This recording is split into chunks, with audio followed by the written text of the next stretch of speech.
Hey guys, and welcome back to my channel to a brand new video. And today's video I'm going to be doing my last recovery Q&A. So I did 4 of these already, and I'm also still doing other topics on recovery related. I'm going to start doing story time videos, and if you have any other video requests that you'd like to see on my channel, then please comment down below and I will do them as soon as possible. Or if there's a specific topic that you would like me to talk about, then go ahead and comment that below as well. So I'm going to try and get through as many questions as possible. I also want to say before I get into this video, I won't answer all these questions because I've already answered some of them in my previous videos. So please go back and watch those previous videos because I have put a lot of effort in those videos as well. And if you look in the thumbnails, I usually type in like little things that are the main topic of that subject, and I usually write in the description. So please go ahead and look at them. And I do talk about things. I also add in like, useful links. So if I haven't answered your question personally, then go ahead and check out Tabitha's channel as well. I always link her channel in my description below because she's the one who helped me and she's the one that's pretty much taught me all of the things I personally know. And I also leave links to helpful blogs and things. And yeah, I just wanted to mention that. Another thing I want to mention too is on my Instagram at Recovery Bakes. I usually do like really long posts that are quote posts. And in them quote posts, I usually have like lots of different things. So like the previous one I did was comparisons in recovery. I did not giving up on recovery. I've did coping with weight gain. I've did so many different like long paragraphs in them, and that's usually where I answer a lot of questions in there as well. So please go ahead and read them as well, because obviously it's kind of hard for me to go through and answer all my DMs. My DMs are still open, and I've started doing voice notes to people instead of doing really long paragraphs because I feel like doing voice notes are way more helpful. And yeah, let's go ahead and get straight into answer these questions. So let me have a look. Can you actually recover fully from anorexia? I feel like it's always going to just be with me. So when I was stuck on my ED, I thought that this was kind of impossible. I didn't believe that this was a thing until I discovered Tabitha. And once I watched loads of Tabitha's videos, I was like, oh my god, this woman is like me. Obviously an older version of me. And she obviously had anorexia for a longer time than me.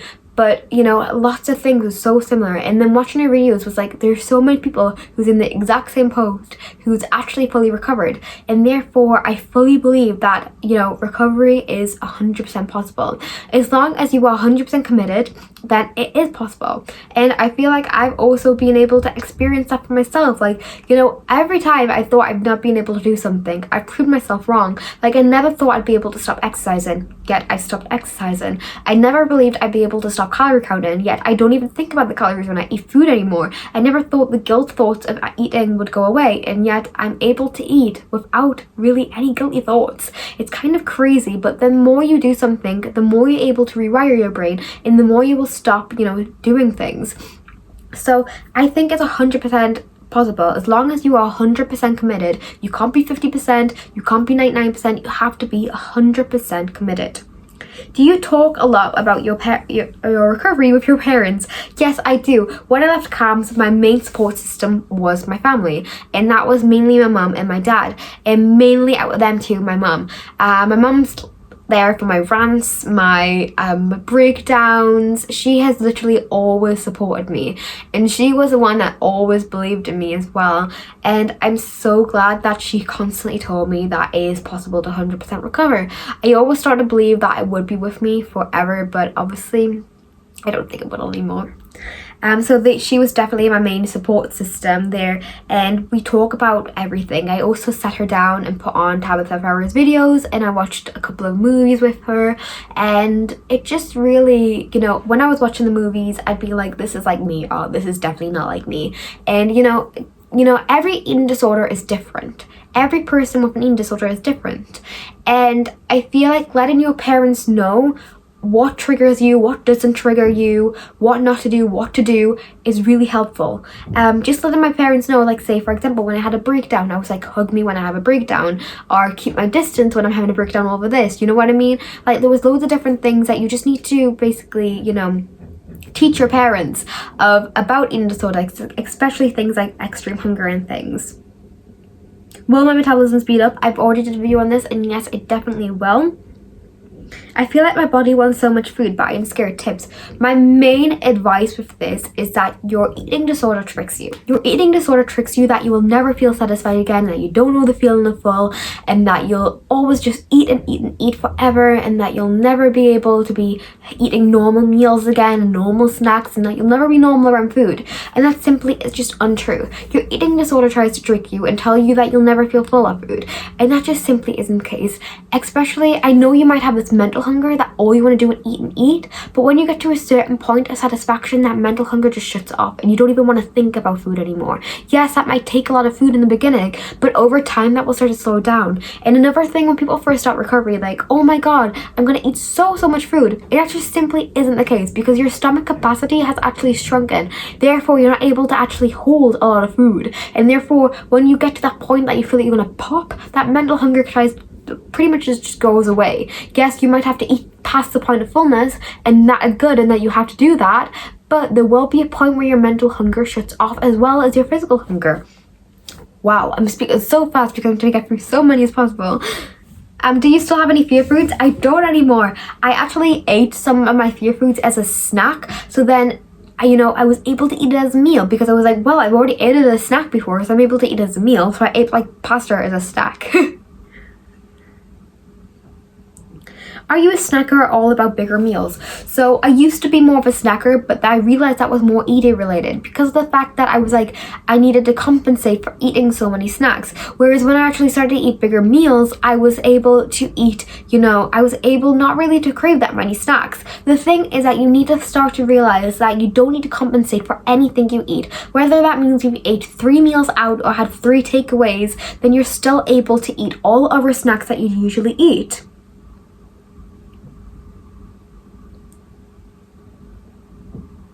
What do you think is fully recovered? Fully recovered is where you have zero thoughts about eating disorders whatsoever. So you basically are able to eat without guilt. You're able to not really give a fuck about anything. You don't check the calories of things. You don't care about the fats or the nutrients in food. You don't care about the ingredients in food. You're not obsessed with food. You don't post pictures 24/7 of food. You're able to just live your life without food being the main focus. Obviously, I feel like you might always struggle with some body issues, but when I've spoke to my mom and my sister, they don't have eating disorders yet. They still feel self-conscious on some days. Some days I have good days about my body, some days I have bad days about my body. And I told my mom about this, and she was like, everyone is pretty much the exact same.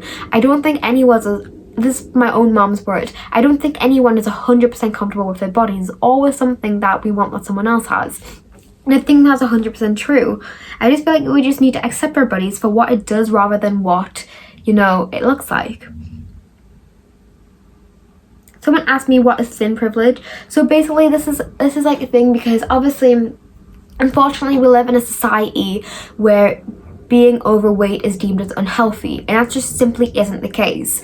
A lot of people's natural set point is actually naturally overweight, and that's completely fine, completely normal. Like the average woman in UK is a size 12 to 16, and that would be deemed as overweight, which just simply isn't the case.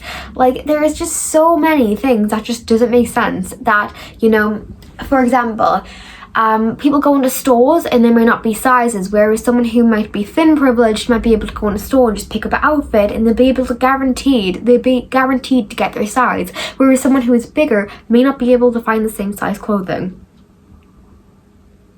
Same clothing in their size, I mean. What do you think about the mini meal guidelines? I don't agree with that. You still have to count calories. I feel like if you're recovering from an eating disorder, you shouldn't need to know any calories whatsoever. Even if the calorie amount is still really high, you're still counting calories, therefore your eating brain is still active. And lots of people get to the point where they eat 3,000 calories and then feel like they can't eat any more because they've already reached that kind of guideline thing. And I just think that is just annoying. How to understand mental hunger? Mental hunger is in so many different ways.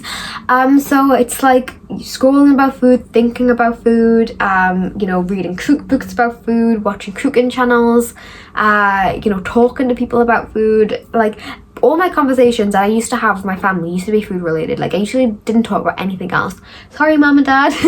Literally all I would do would just sit and talk about, oh, look at this new food. Oh, I would love to try this food. Oh, I bet this would be really nice. And it was just so annoying. It's just not me whatsoever.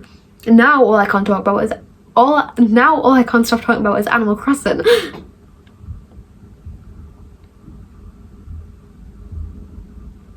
My dietitian doesn't think I'm ready to eat intuitively. I can never say that bloody word.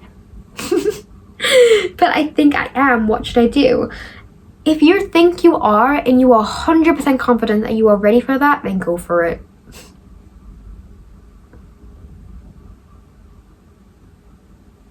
How do you give yourself permission to listen to your mental hunger?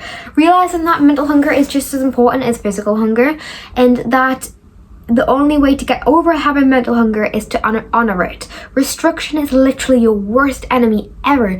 Even if you restrict the tiniest amount, your brain knows that you are doing that and knows that you're purposely restricting a certain amount of food, therefore will crave even more of that food because it's really, really clever and it knows what you're doing.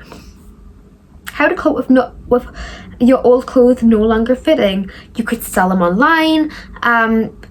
Do things like just getting rid of them old clothes. It's just so important. Give them a charity so it feels like you're also doing a good thing. Just like realizing that them clothes you weren't really meant to fit in the first place. And see, that's the same with like gaining weight back. You weren't meant to lose that weight in the first place, so you're not really gaining weight, if you get what I mean. Biggest recovery win, I would say stopping exercising. Is there such a thing as recovering too fast? Honestly, no. Because the quicker you recover, the more chance you have of 100% recovery rate. This doesn't mean that if you've had your eating disorder for such a long time that you can't recover 100%, because that just simply isn't true. You can recover 100%. And what I'm trying to say though is that the quicker you catch your eating disorder and the quicker you're able to recover, the quicker you're able to rewire your brain. And another thing is that when you recover, you get to a point midway, and this is where a lot of people struggle when they're recovering really slower.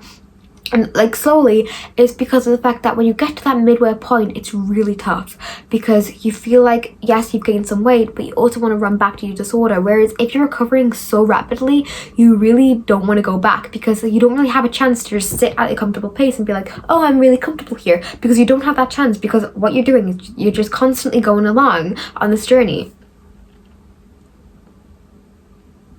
Biggest motivation. It used to be, I would always used to say to my mom, like, oh, I really want to recover for you, and I really want to get better for you and my family, and I really want to get better for like Max and things like that. Whereas when I realized I had to get better for myself, and I had to recover for myself, and I had to want to recover for myself. And for myself, I get like families, I get to be able to, to have a job. There's so many different motivations, but you need to find your own personal motivation. I bought new products of nutritional labels and things, so you just have to resist the urge. And I know it's so hard. Like, it feels like if you had an itch and you feel like you really want to itch it, but you can't itch it. How I describe it was like having chilblains. When if you don't have chilblains before, they're like little red sores, things that you can get on your hands and your feet when you go into the heat too fast, and your feet become really itchy and you get this burning sensation though every time you itch it. And it's like such a relief when you itch it, but you're not allowed to itch them because they get worse. It's the exact same thing. Although that feeling might feel like really nice when you itch it, you know that it will only cause more pain. Tips for food indecision / making choices. Always choose the scariest option. Or if you can't decide, say, for example, you can decide between a burger or a Domino's pizza, so then just have both. You don't have to make choices. Someone asked me if I'm scared of a relapse, and honestly, no. If you asked me a few months back, I would have went, I'm terrified for a relapse, I feel like I'm gonna relapse. Honestly, no, because I know 100% I will never, ever, ever, ever, ever, ever relapse back to my disorder, because once you get to my stage where I'm in recovery, you realize that you gain nothing whatsoever from my eating disorder. It caused me nothing but misery. And honestly, the amount of comments I have received upon how much better I looking, how much healthier I'm looking, how I'm glowing, how I just look happier in general, and how much I feel happier in general, it just makes it all worth it all the time. I've got a lot of questions too about water edema and things, and I just want to mention that obviously with water edema, I've already did videos on this as well. Let's have a look.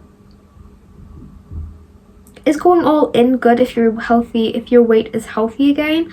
If you think you're truly healthy, then you know what, like, yeah, like, all in is for anyone. All in recovery is just a term for real recovery, and all in is for life.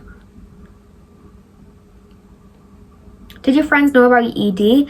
Yes, everyone knew about my Edie. There was lots of rumors that went around my school before I left school, and I just had to clear them up basically, because there was loads of things. At first, when I first left school, I said it was for heart reasons, and I wasn't really lying, because one of the main reasons I was pulled out of school was because of my heart was really, really weak of my anorexia. So I wasn't generally lying, I was generally telling the truth. But obviously the reason my heart was so weak was because of my anorexia, which I didn't really tell anyone at first. And then I forgot what happened, but something came out, and then loads of people just started spreading loads of things, and that people were wondering what was happening. People were making up rumors that I died and shit, and like I just had to basically clarify a lot of things. My sister did a post on Facebook not long ago, and it just kind of clarified a lot of stuff. And I used to be so scared for people to find my Instagram and things, and I'm not anymore. I'm totally chill with it. Like, I don't care if people see the amount of food I eat. I don't care if people watch me talk videos about me talking about how I had constipation. I literally do not care. I used to worry that people would find my Instagram and be like, she doesn't have anorexia. I mean, look at the food she eats. Like, she's not sick enough to have anorexia. And that mindset just proves how sick I was. Like, I look back and I'm like, wow, I was extremely sick.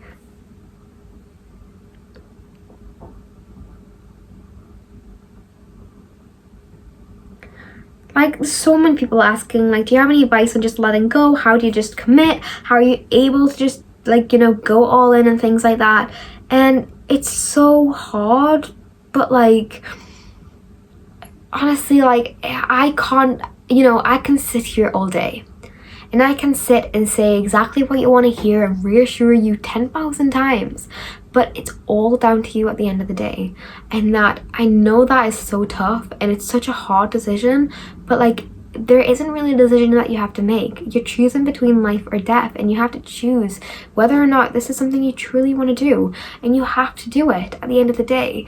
And like, I know it is extremely difficult, and I know it's so scary, and it feels so wrong, and it feels like everything is just wrong, but you really need to just do it. And I know it's like, it's easier said than done. Trust me, I know, I've been there. And like, it doesn't matter what I say though, all I can do is support you, but at the end of the day, it's up to you whether or not you go ahead and eat.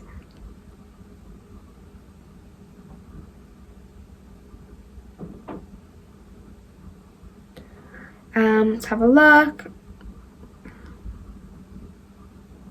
What do you think about Instagram recovery accounts who think they are nutritional coaches when they are not themselves cured and potentially bad advisors? So I know a couple of recovery accounts who are not recovered yet, and you know, they have a large following, yet they are posting things like diet foods and things, and I'm like, how can you do that to your following? Like, how on earth can you do that? Like, for example, yes, okay, someone who has a large following on Instagram, they're able to receive products from different companies and things. I'm one of them. I mean, I received this blanket, this weight blanket, but everything I receive, I choose whether or not I receive it. I choose whether or not I think this will be beneficial for my audience. I choose whether or not I think this might be harmful for my audience. And that's all down to the person themselves who own that recovery account. Like, I'm not gonna go and promote fit products. Like, you know what I mean? Like, someone could come at me and be like, we'll give you £100 if you promote this fit cake, and I'd be like, no. Like, literally, I don't care how much money anyone could offer me, I would not promote a healthy product on my account because of the fact I am in recovery from anorexia, and my following is huge of people who is in recovery from anorexia. So I'm not going to harm my audience in any way for my benefit whatsoever. Like, it's just stupid. Like, I just don't get people when they do that. But a lot of my products that I do promote online that I am gifted is food related, like Pick a Mix, or I got this weight blanket that's for like for helping you for anxiety and things, and it's also really comfy. And I just would never promote anything to do with fitness or healthy related products. I'm so hungry every hour. Is that a sign I should go all in? You should go all in if you're in recovery regardless of your hunger.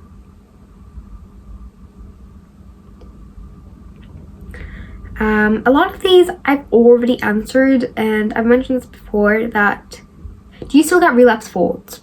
Nope, not anymore.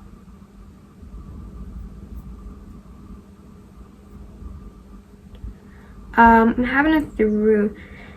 Do you think it's possible that people have got binge eating disorder after anorexia? So, at the end of the day, having an eating disorder, 9 times out of 10, it is fueled by restriction. Therefore, the more you restrict, the worse things will get. Even if you have binge eating disorders, the reason why people binge 9 times out of 10 is probably because of the fact that they've restricted it in the past. And that just fuels kind of these recovery feasts and binges and things like that. And I feel like, you know, once you've had a restrictive eating disorder, I've searched this online before and things like that, and I searched into this because I wanted to know myself. And there's something to do with like one of your neural pathways at the core of your brain is still restriction, and that can make it really impossible for someone to go one end to another. And I'm not saying that it's impossible because it has happened before, but it's extremely rare. And a lot of the time, binges happen though for emotional reasons as well, such as really big traumas and things, and they aren't really aware. And lots of people think that they have binge eating disorders because they're having recovery feasts and anorexia. That just simply isn't true. When you're recovering from anorexia, you're in recovery from restrictive eating disorder, and you're binging because you've restricted in the past, and that's completely normal. If you didn't breathe, like say you hold your breath for like 2 minutes, like don't really do that right now, I don't want anyone to die watching my videos. Say you hold your breath and you let yourself breathe, all you do is like because all you want to do is breathe and get air. It's the exact same thing. You restrict for a long time, all you want to do is eat, and that's normal. Did you develop wider hips and boobs even though you had an ED during puberty?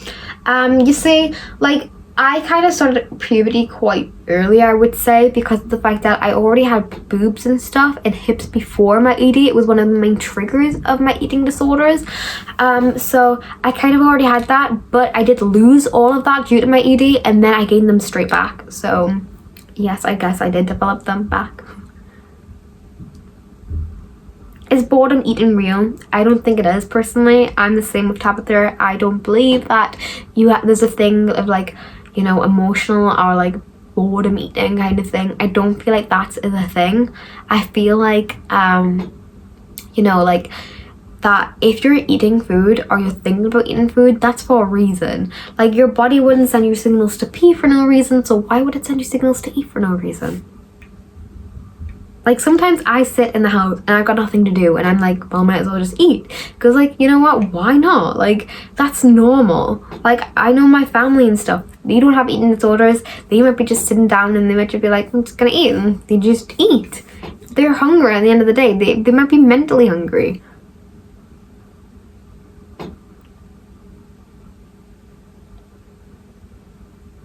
Let's have a look. Is it normal to not experience extreme hunger? Does that mean your body doesn't need all the extra food? Actually, it's the other way around, actually. So your body is not even bothering sending signals because it doesn't even have the energy to do it. It doesn't even have any energy whatsoever. So I've already talked about this. I think it was in my last video, actually, where I've talked about that mental hunger take less signals than physical hunger cues. And you might be at a stage where your body doesn't have enough energy whatsoever to even send mental hunger signals. So it's not even bothering because it doesn't even have that much energy, meaning that you need to eat more food.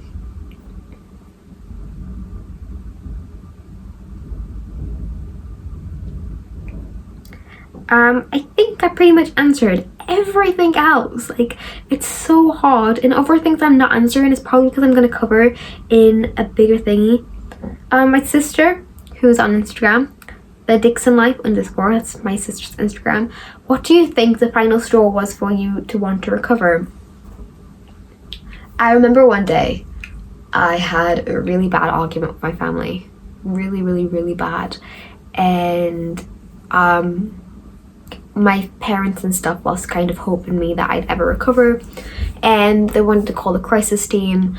I even had a point where I ran away from my home for like a few hours and things, because I was literally determined to literally run away. Like, I was literally about to get on the bus and go to, I don't even know where I was going, but I was going to. But my sister's friend picked me up, and she took me to her house and things, and I just had a really long conversation with her, and it kind of calmed me down a lot. And then I went back home, and reality just kind of hit of everything, and I just started to think about everything I caused, basically. And yes, I felt tremendously guilty, but I remembered that I didn't cause this. My eating disorder caused this. And I just kind of realized that, wow, life is so short, and that, like, I'm sitting here wasting my life worried about calories and worried about, like, you know, how my body looks and things, and that I'm so lucky I'm even alive, and yet I'm taking it for granted. I'm taking every single day for granted. I'm waking up, doing exercise, doing the same routine every single day. I was exhausted, I couldn't be bothered to do it, and yet I was still doing it every day. I was a complete slave, and I was wasting my life away.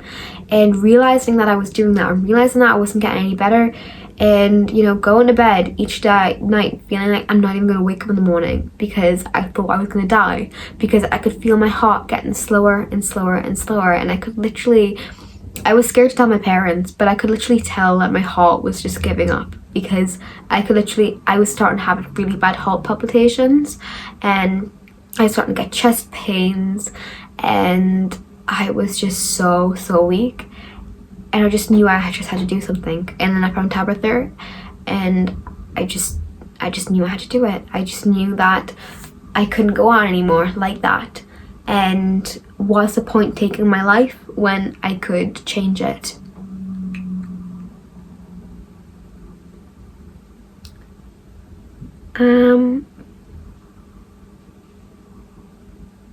That's everything. I think pretty much I've answered everything else. Thank you guys so much for watching this video, and I hope it's helped you, and I have a lot more videos coming away. If you have any video recommendations, then please comment down below, and goodbye.